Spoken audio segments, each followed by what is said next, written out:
एक बार एक शहर में एक बुजुर्ग महिला रहा करती थी। वह बहुत गरीब थी। उसका एक बेटा था जिसकी शादी हो चुकी थी। वह बुजुर्ग महिला भगवान गणेश जी की बहुत बड़ी भक्त थी। वह बुजुर्ग महिला हर रोज गणेश भगवान की पूजा किया करती थी। गणेश भगवान भी उस बुजुर्ग महिला की भक्ति को देखकर बहुत प्रसन्न थे। एक बार भगवान गणेश जी एक छोटे से बच्चे का रूप लेकर धरती में उस बुजुर्ग महिला के जगह पर आए जहाँ पर वह निवास करती थी। वहाँ पर आकर भगवान श्री गणेश ने अपने एक हाथ में एक चिमटी की आकार की वस्तु में चावल को ले लिया और दूसरे हाथ में एक चम्मच दूध ले लिया और चारों तरफ घूमने लगे और दूध और चावल देखकर सभी से कहने लगे कि मेरे लिए थोड़ी सी खीर बना दो। लेकिन बालक के रूप में होने के कारण और उनके एक हाथ में चिमटी में चावल के दाने को देखकर, दूसरे हाथ में एक चम्मच में दूध को देखकर सभी लोग उन पर हंस रहे थे और कोई भी उनके लिए खीर नहीं बना रहा था। लेकिन वहीं पर एक बुजुर्ग महिला यह सब देख रही थी और वह बालक के रूप में गणेश जी को पहचान गई थी। उन्होंने भगवान श्री गणेश जी को, जो बच्चे के रूप में थे, अपने पास बुलाया और कहने लगी, लाओ बेटा, मैं तुम्हारे लिए खीर बना देती हूँ। जिसके लिए भगवान श्री गणेश जी को अपने घर पे ले गई और अंदर जाकर वह एक छोटे से बर्तन को चूल्हे पे चढ़ाने लगी। यह देखकर भगवान श्री गणेश जी ने वह बुजुर्ग महिला से कहा कि अम्मा, छोटे बर्तन में नहीं, बड़े बर्तन में खीर बनाओ। जिसके बाद उस बुजुर्ग महिला ने गणेश जी की आज्ञा का पालन करते हुए बड़े बर्तन को चूल्हे पर रख दिया और खीर बनाने के लिए उसमें गणेश जी के द्वारा दिए हुए चम्मच में दूध और चिमटी में चावल को जैसे ही उस बड़े बर्तन में डाला तो वह बड़ा बर्तन ऊपर तक भर गया। यह देखकर वह बुजुर्ग महिला बहुत आश्चर्यचकित हो गई और तभी गणेश जी ने कहा कि अम्मा, तुम मेरे लिए खीर बनाओ, मैं बहुत थक चुका हूँ, तब तक मैं स्नान करके आता हूँ। जिसके बाद भगवान श्री गणेश जी स्नान करने के लिए चले जाते हैं। तभी वहाँ पर उस बुजुर्ग महिला की नाती पोते आते हैं और अपनी दादी को खीर बनाकर देख खीर को खाने के लिए जिद करने लगते हैं। जिसको देखकर वह बुजुर्ग महिला एक कटोरी में थोड़ी सी खीर को निकालकर चूल्हे के पास रख देती है और कहती है, श्री गणेश जी, मैं आपको भोग लगा रही हूँ। और फिर वह बुजुर्ग महिला एक कटोरी में खीर निकालकर अपने नाती पोते को दे देती है। लेकिन तो पड़ोस में रहने वाली पड़ोसन अपनी छत में बैठकर सब कुछ देख रही होती है। जिसको देखकर और बुजुर्ग महिला डर जाती है और यह सोचने लगती है कि अगर इसने भगवान श्री गणेश जी को बता दिया तो वह मेरे ऊपर क्रोधित हो जाएंगे। जिसके बाद वह अपनी पड़ोस में रहने वाली इस महिला को भी एक कटोरी में खीर निकाल कर दे देती है। लेकिन काफ़ी देर होने के बाद भी भगवान श्री गणेश जी स्नान करके नहीं आते हैं।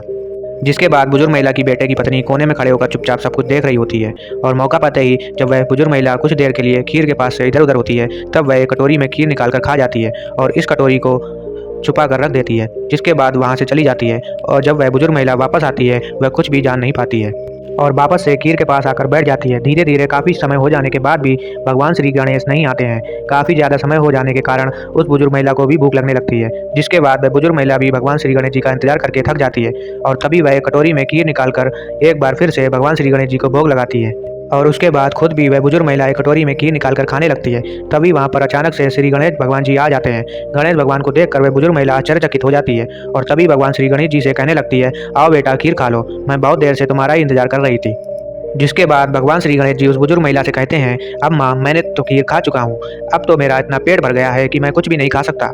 यह सुनकर वह बुजुर्ग महिला भगवान श्री गणेश जी से कहती है कि गणेश, तुमने खीर कब खा ली, मैंने तो तुमको नहीं खिलाई। तभी भगवान श्री गणेश जी उस बुजुर्ग महिला से कहते हैं कि अम्मा, जब तुमने अपने नाती पोतों को खीर खिलाई थी और जब तुमने अपने पड़ोस में रहने वाली उस महिला को खीर खिलाई थी और जब तुम्हारी बेटे की पत्नी ने खीर खाई थी तब मैंने खीर खा ली थी।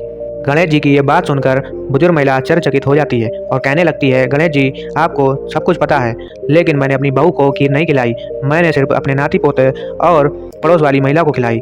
जिसके बाद भगवान श्री गणेश जी उस बुजुर्ग महिला से कहते हैं कि तुम्हारे बेटे की पत्नी ने भी खीर खाई है, पर यह तुमको पता नहीं है।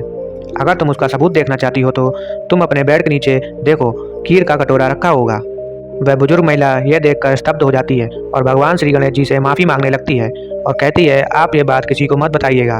उसके बाद ये कहते हुए कि ठीक है, लेकिन तभी वह बुजुर्ग महिला भगवान श्री गणेश जी से कहती है, मैंने जो इतनी सारी खीर बनाई है, अब यह खीर कौन खाएगा, आपका तो पेट भर चुका है। तभी भगवान श्री गणेश जी कहते हैं, अम्मा, तुम अपने पूरे इलाके में खीर को बंटवा दो। जिसके बाद वह बुजुर्ग महिला अपने पूरे नगर में सभी को बुला बुलाकर खीर देने लगती है। लेकिन तब भी वह खीर का बर्तन खाली नहीं होता है। जितना वह बर्तन खाली होता वापस से वह दोबारा भर जाता। जब यह बात वहाँ के राजा को पता लगी तो उसने तुरंत उस बुजुर्ग महिला को खीर के बर्तन के सहित अपने दरबार में बुला लिया और उससे वह खीर का बना हुआ पूरा बर्तन ले लिया। जैसे ही राजा ने उस बुजुर्ग महिला से खीर का बर्तन लिया तब वह खीर कीड़े मकोड़ों में तब्दील हो गई। जिसको देखकर राजा ने तुरंत उस खीर से भरे बर्तन को वापस उस बुजुर्ग महिला को दे दिया। लेकिन खीर खत्म न होने के कारण वह बुजुर्ग महिला दुखी होकर भगवान श्री गणेश जी के पास गई और कहने लगी, गणेश जी, मैं खीर को कैसे खत्म करूं। जिसके बाद गणेश जी ने उस बुजुर्ग महिला से कहा कि अम्मा, तुम इसको अपने इसी मकान में एक गड्ढे करके दफना दो और कल जब सुबह जल्दी उठकर उसको खुद वापस निकालना तो खीर की जगह तुमको बहुत सारा धन मिलेगा।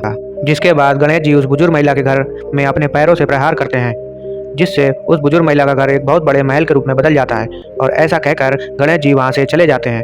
अगले दिन जब सुबह उस बुजुर्ग महिला के बेटे की बहू ने गड्ढा खोदकर वापस से उस खीर के बर्तन को निकाला तो उसको वहां पर कुछ नहीं मिला, जिसके बाद वह उस बुजुर्ग महिला से कहने लगे कि गणेश जी ने तुम्हारे साथ मजाक किया है, यहाँ तो कुछ भी नहीं है।